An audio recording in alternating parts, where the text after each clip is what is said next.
Queridos alunos, tudo bem com vocês? Saudades, hein, galerinha? Logo, logo estaremos juntos e misturados, tudo bem? Sou o professor Marcos Paulo, sou professor de História e trago para vocês nosso vídeo trazendo um assunto muito bacana que acontece na Mesopotâmia, o Código de Hammurabi. Tudo bem? Vamos para os slides? Caderno na mão, borracha, apontador, lápis e vamos que vamos, hein, galerinha? Preste atenção aqui nessa aula. No final, eu tenho aqui as perguntas, tudo bem? Há pouco vocês assistiram o nosso vídeo falando sobre o crescente fértil, não é isso? Foi uma análise introdutória sobre o que nós chamamos de civilizações mesopotâmicas, e uma delas, os sumérios, babilônios. Os babilônios vão criar ali naquela região um poderoso império, vai surgir um rei, o Hammurabi, que vai criar aí uma grande obra jurídica conhecida como Código de Hammurabi. Tudo bem? Bom, só para a gente relembrar um pouquinho, essa região aqui é banhada por dois rios, o Tigre e Eufrates, e por conta desses rios que existem nessa região, tornou essa região aqui extremamente fértil.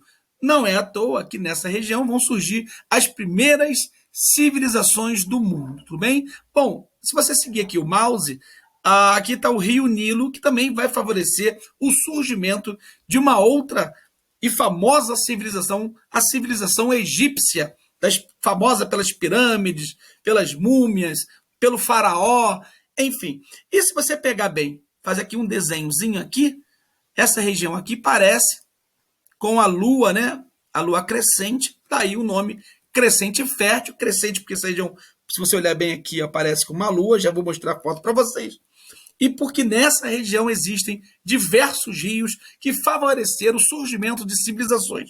E essas civilizações que aqui estavam aprenderam também diversas técnicas de controle das águas e criaram aqui formas complexas de sociedades, com regras, com escravos, com governantes, aqueles que mandam, aqueles que obedecem, enfim, surgindo as sociedades, mesmo com contradições, pessoas poderosas, outras pessoas praticamente, eu diria, controladas, sem direito a acesso à terra, enfim.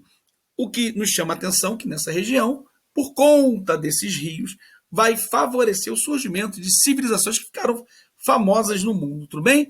Bom, e essa região aqui, ó, que é a lua que eu te falei, essa aqui, né? Lógico que é uma representação gráfica, a lua crescente, e como essa região tem vários rios, fertilidade, daí crescente fértil, tá bom? Aqui, ó, aqui já aparece mais a luazinha que eu mostro para vocês, tá vendo aqui, ó? Verdade? Tá bom? Só estou fazendo aqui uma introdução da aula que eu tinha feito para vocês, ok?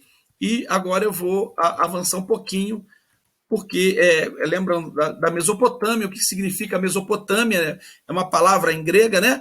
Meso, meio, potamo, rios, entre rios. Reparei aqui nesse mapa aqui, ó. Entre rios, ó. Que rios são esses? Tigre e Eufrates, daí o nome Mesopotâmia. Região entre rios. Que rios são esses? Tigre e Eufrates, tá bom?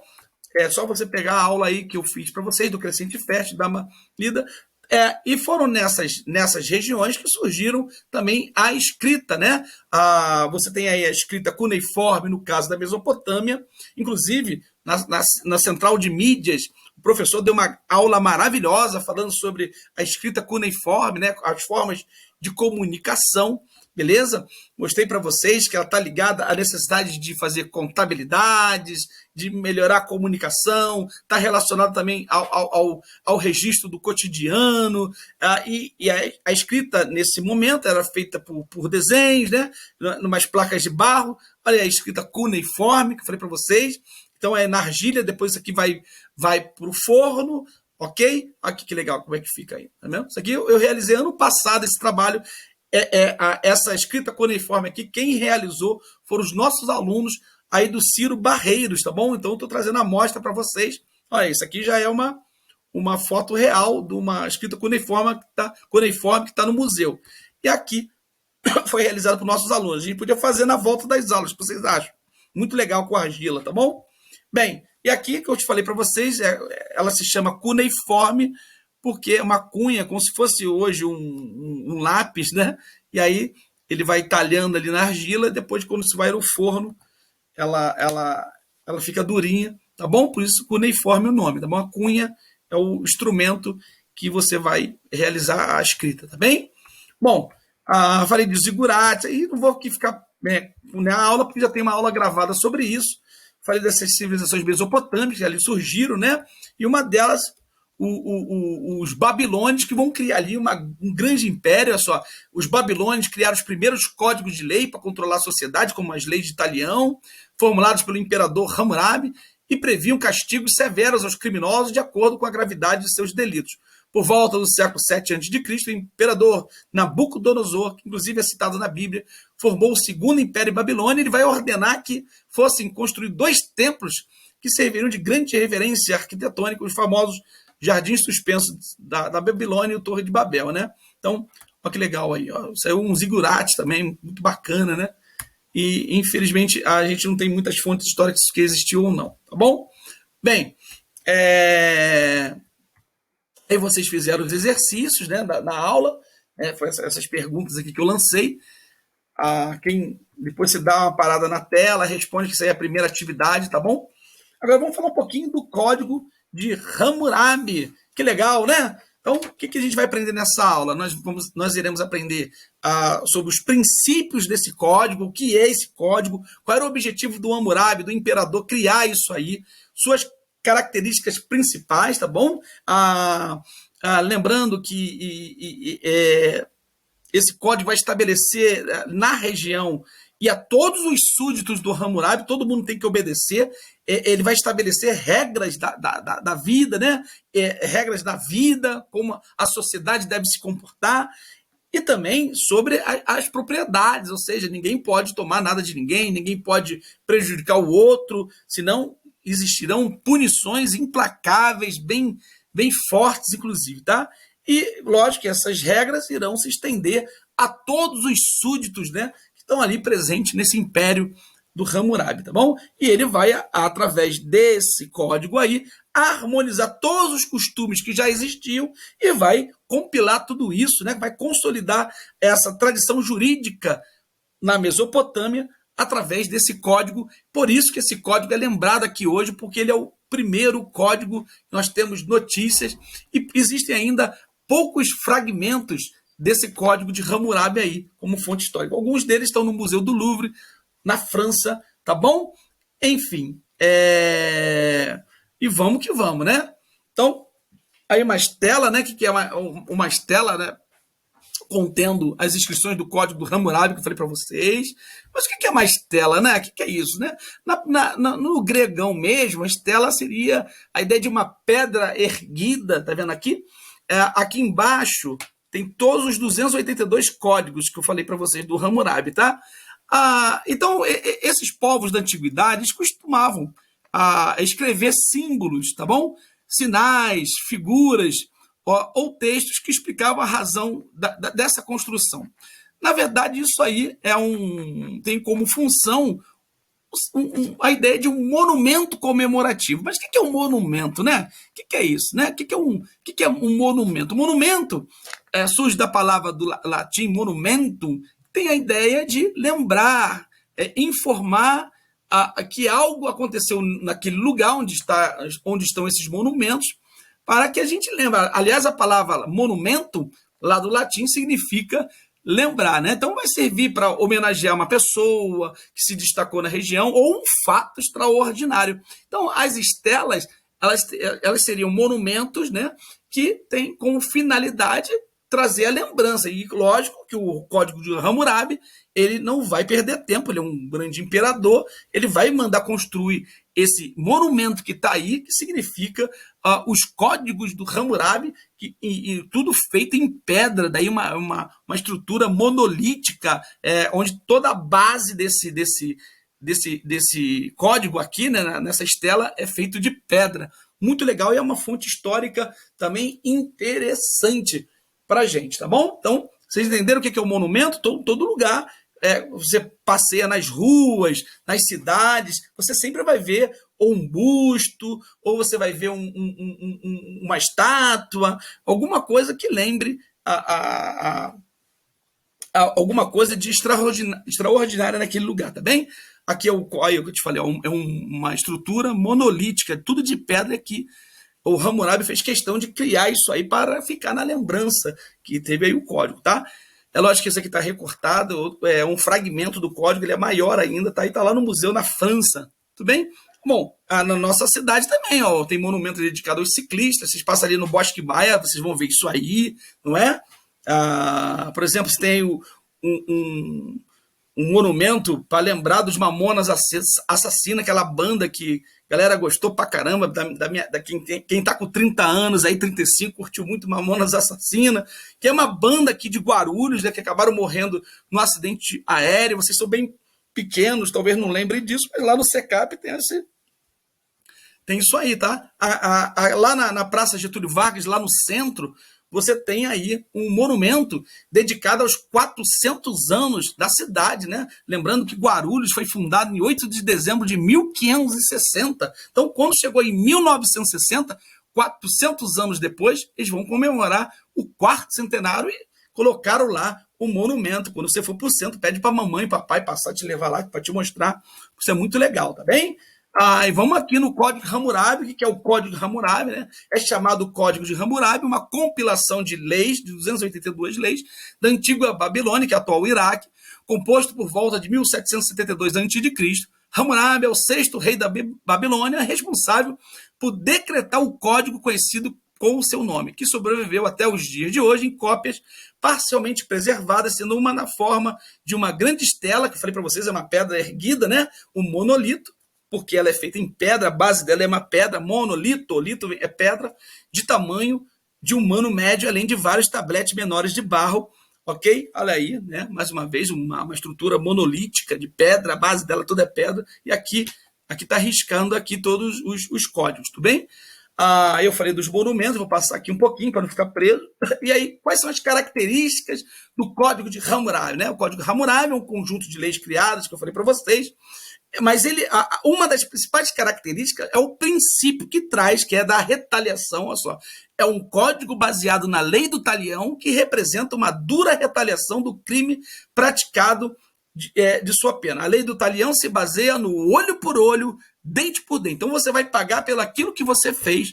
É essa a ideia trazida pelo rei Hammurabi, tá bem? Alguns dizem que foi ele mesmo que escreveu a lei, tá bom? Aqui, mais uma vez, o mapinha da Mesopotâmia, que eu falei para vocês, o rio Tigre e Eufrates, e aqui vai surgir diversas civilizações, aqui a Babilônia, né? Teve aqui os Sumérios, enfim. A Mesopotâmia significa entre rios, não pode esquecer disso, e aqui existiram diversos reinos, impérios, e o mais famoso dele, o Império da Babilônia, que dominou essa região aí por muito tempo, tá bom? Uma região que é extremamente rica e fértil, porque esses rios garantem a vida, garantem o surgimento da civilização, o transporte, o alimento, a agricultura, enfim, então é uma região fértil também disputada, tá bom? Quais são os objetivos desse código de Hammurabi, né? O objetivo primordial do código era unir o rei por meio de um conjunto de leis gerais, ou seja, né? Lembrando que esse código ele vai estabelecer regras da vida, sobre a propriedade das pessoas, e vai se estender a todo mundo, não pode esquecer disso. O reino, por um conjunto de leis gerais, para atingir seu propósito, o rei Hammurabi mandou distribuir cópias do código por todas as partes do reino, e uma dessas cópias está lá no museu, são poucas que existem. As leis exibiam penalidades para a falta de execução de várias regras pré-estabelecidas, em diversas áreas. Então, esses códigos têm regras para tudo. Tem regra para a agricultura, na construção civil, por exemplo, se um arquiteto construir a casa cair e matar as pessoas, o construtor vai morrer. E se matar um filho, o filho dele morre. Será que isso é justo? Entendeu? São coisas que a gente tem que pensar. Relações familiares, traições, separações. Então, o código trata de diversos assuntos relacionados à economia, agricultura, pecuária, mas também relações familiares, tá bom? E essas penalidades aconteciam conforme a posição ocupada pelo indivíduo culpado em relação à classe social, tá bom? E aqui alguns exemplos de punições. Olha só lembrando, gente, eu vou falar aqui muitas vezes a palavra condenada à morte, mas isso, nesse período, era a coisa mais normal do mundo, tá bom? As pessoas matavam uns aos outros mesmo, sem dó, sem piedade. Então, eu diria que é algo bem cultural como prática nesse período aí. Se alguém enganar o outro difamando essa pessoa, e essa pessoa não... Ih, gente, olha os fofoqueiros. Você imagina fofoqueiro de hoje, hein? Ó, tipo assim, se você fez uma fofoca e não prova a tua fofoca, olha o que acontece. Está lá escrito naquele código. Você deve ser o quê? Condenado à morte. Hoje nós passamos aí por um momento muito chato na nossa vida política, a ideia de fake news, né? As pessoas destruindo as imagens das pessoas, né? Num clique, né? Porque hoje tem a internet e você difama uma pessoa, às vezes a pessoa nem fez nada que estão dizendo e acaba a pessoa sendo difamada perante milhões de pessoas. Se fosse pelo código de Hammurabi, se você não provasse o que você falou do outro, você vai à morte. Então, é aí que eu falei, esse código também mostra nas relações sociais, é muito dura. Se uma pessoa roubar a propriedade de um templo ou uma corte, ele será condenado à morte. Também, aquele que recebeu o produto do roubo será igualmente condenado à morte. Vamos usar hoje nas ideias de hoje. Vamos supor, alguém roubou alguma coisa de você, aí me vendeu. E aí nós fomos descobertos, tanto você que roubou quanto eu que comprei, somos igualmente culpados, vai morrer pelo Código de Hammurabi. Se uma pessoa roubar o filho menor de outro, o ladrão deverá ser condenado à morte. Ó, você vê, tem tanto. O que mostra também aqui é que situações que acontecem no dia de hoje aconteciam lá. Porque hoje não existe essa história de roubar filho dos outros, de pessoas fazerem difamações do outro, né? Você vê que o ser humano é ser humano em qualquer momento da vida, né? Então, se uma pessoa invadir a casa, deverá ser condenada à morte na parte da frente do local do arrombamento e ser enterrado. Então, se alguém entrou na tua casa e invadiu, você vai matar, ela tem que ser morta e enterrada lá na frente. Se uma pessoa deixar entrar água e alagar as plantações do vizinho, ela deve pagar com seus cereais, ou seja, vai ressarcir essa pessoa que ficou prejudicada. Se uma casa mal construída causa a morte de um filho do dono da casa, então o filho do construtor será condenado à morte. E aí, eu queria agora trazer para vocês a discussão disso. O que vocês acham? Então, vamos supor, um engenheiro construiu uma casa, essa casa caiu e matou uma pessoa. O filho desse engenheiro teria alguma relação com isso? Será que é justo isso? Será que é justo, por exemplo, meu pai faz besteira e aí eu vou morrer por isso? Vocês estão entendendo a ideia? Então, isso é um ponto de reflexão. Será que essa ideia de olho no olho, dente por dente, é tão justo assim? Porque quando a gente está com raiva das coisas que acontecem, né, nós ficamos indignados com tantas coisas que acontecem. Será que aplicar essa lei do talião resolve mesmo? Será que isso é justo? Bom, eu deixo essa questão aí, tá bom? Olha aí, ó. Se alguém enganar o outro, difamando, já falei para vocês. Se alguém roubar o filho, também falei para vocês, né? Deve ser condenado à morte. Se alguém arrombar uma casa, a pessoa vai ser morta, né? Se alguém tiver um débito, um empréstimo, e aí acontece uma tempestade, vamos supor, você tem um empréstimo, aconteceu o coronavírus aí, na é verdade? Então, o que o código falava? Então, você vai pagar depois. Então, ele deve lavar sua tábua de débito na água e não pagar aluguel naquele ano. Então, haviam preocupações sociais também em relação a isso, né? Então, o que é a lei do talião, né? Olho por olho, dente por dente. Quando a gente fala de lei do talião, lembra logo essa palavra. Você vai pagar pelo crime que você cometeu, pagar na mesma moeda, a que se faz, a que se paga, né? Referida como uma punição dura e cruel em nosso mundo íntimo, quando nós nos sentimos ofendidos a ideias que alimentamos, né? E nosso mundo, isso aqui é uma pergunta muito bacana. E a gente, às vezes, nós vemos tantas coisas acontecerem. E dentro da gente, será que a gente pensa assim também? Gente, já viu quando você vê um filme, aí tem aquele vilão que faz maldade o tempo todo, quando o cara morre, todo mundo dá um pulo de alegria, né? E aí que a gente pensa assim, nossa, eu sou uma pessoa tão igual a ela, né? Quando a gente deseja a morte do outro, a gente acaba se tornando igual. Embora isso é tudo discutido, né? Entendeu? Então, talvez muitas pessoas tenham essa lei do talião dentro de si, né? E é importante que a gente tire isso. Isso não é uma coisa muito boa, não, tá? Então, entendeu o que é a lei do talião? É o princípio presente nessa lei do Hammurabi, tá bom? É o ponto principal e fundamental para o código de Hammurabi, a despeito do que muitos pensam, talião não é um nome, não um nome próprio, o termo vem do latim, né, que significa como tal, idêntico. Então, o que você me fez, você vai pagar da mesma forma, meio isso. Daí temos a pena, que se baseia na justa reciprocidade do crime e da pena, frequentemente simbolizada pela expressão olho por olho, dente por dente, tá bom? A gente tem que lembrar uma coisa, né, gente? Às vezes acontecem certos acidentes que, tipo, o avião, né? O piloto está lá pilotando o avião e aí ele deu um problema no avião, caiu. Ele sobreviveu, as pessoas morreram. O piloto tem culpa, né? Tudo bem, ele pode ter causado ali a morte porque ele está pilotando, mas será que a culpa é dele? Né? O avião caiu porque deu algum problema no motor, mas ele não é o culpado, certo? Então, pela lei, já que ele estava pilotando, não interessa, vai morrer. É olho no olho, dente por dente. Você matou um monte de pessoas. Entende? Então, é um exemplo muito claro disso. Ela se faz presente na maior parte dos 282 artigos, né? Muitos delitos acabam tendo como sanção punitiva o talião, ou seja, você pagar pelo próprio crime que fez. Né? Apesar de parecer chocante a condenação à morte, era uma condenação bastante usual, pelo menos na legislação desse período. Tá bem? Então, o que é o olho por dente? É a lei do talião, aplicação da pena idêntica àquela cometida. Pena do mesmo dano causado, lei do talião, talionato. Qualquer punição que se equivale ao dano sofrido. Tá bom? Então, vocês não podem se esquecer que esse Código Hammurabi, ele é pautado, ele é baseado nas leis de talião, olho no olho, dente por dente. O Código de Hammurabi é um conjunto de leis para organizar e controlar a sociedade criadas na Mesopotâmia. Existe um trecho desse Código Hammurabi que fala do médico. Se o médico está lá cuidando de alguém e o paciente acaba morrendo, tem que matar o médico. Aí eu te falo, nós estamos aí no coronavírus, na verdade, é um vírus extremamente mortal. Então, o médico está lá cuidando, ele não quer que ninguém morra. Aí o paciente dele morreu. Ele precisa ser morto? Entendeu? Então, tem vários itens dentro dessa questão do talião que não é muito bacana esse negócio de olho no olho, dente por dente, tá bom?